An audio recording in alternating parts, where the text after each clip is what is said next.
Let me tell you something brutal but true. If you don't grab attention in the first 1 to 3 seconds, your ad is already dead.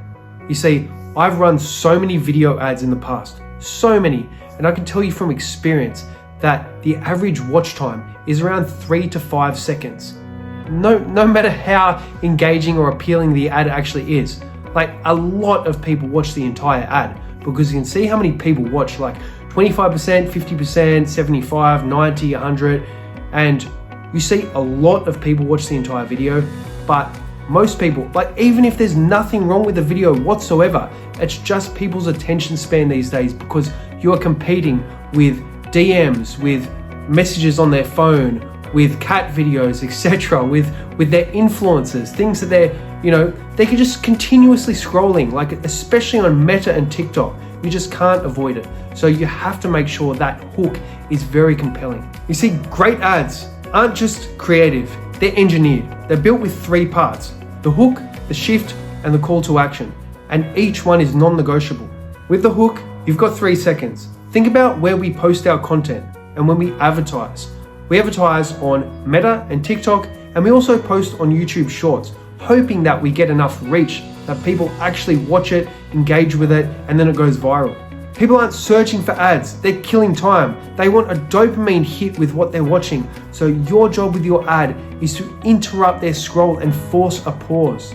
The hook is that first flash. It is the opening line. It's the visual punch, the scroll stopper. You can do this in a few ways. For instance, a bold claim. Here is why most online stores fail in their first 90 days. You could have a burning question.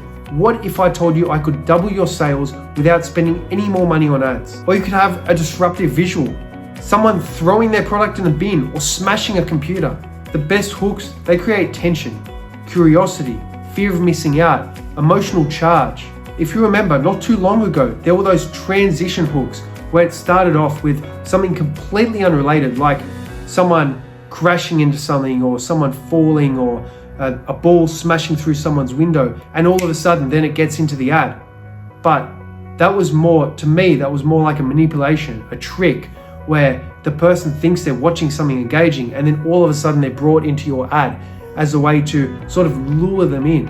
I didn't really agree with doing that, so I never tried it, but I suppose it had some effect, but you can see just how fast it faded away. Once you've got them, you need to shift something. This is where you reframe the problem or deliver an insight they hadn't yet considered. It's where they go, whoa, I didn't even think of that.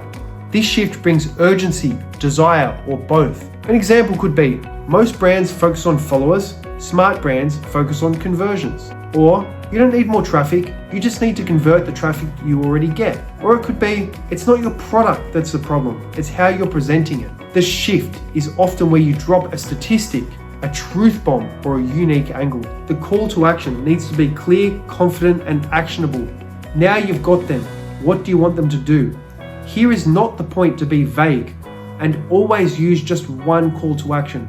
I've seen so many people where they're like, they want to get people to send a message, to call, and to fill out a lead form. It's like, what am I supposed to do? The person's thinking. Just give them one thing to do. If you want to collect their details, just get them to submit the lead form. And then at the end of the lead form, you can do important final step, and you can bring them to a funnel, or you can bring them to a booking calendar. And that's what we often do. It works so well. So to sum up, the hook gets the attention, the shift builds belief, and the call to action drives the action. Every winning ad you've ever seen, it nails these 3 things. So if your ads for some reason aren't converting, go and check the structure, because there's a chance you're missing one of these.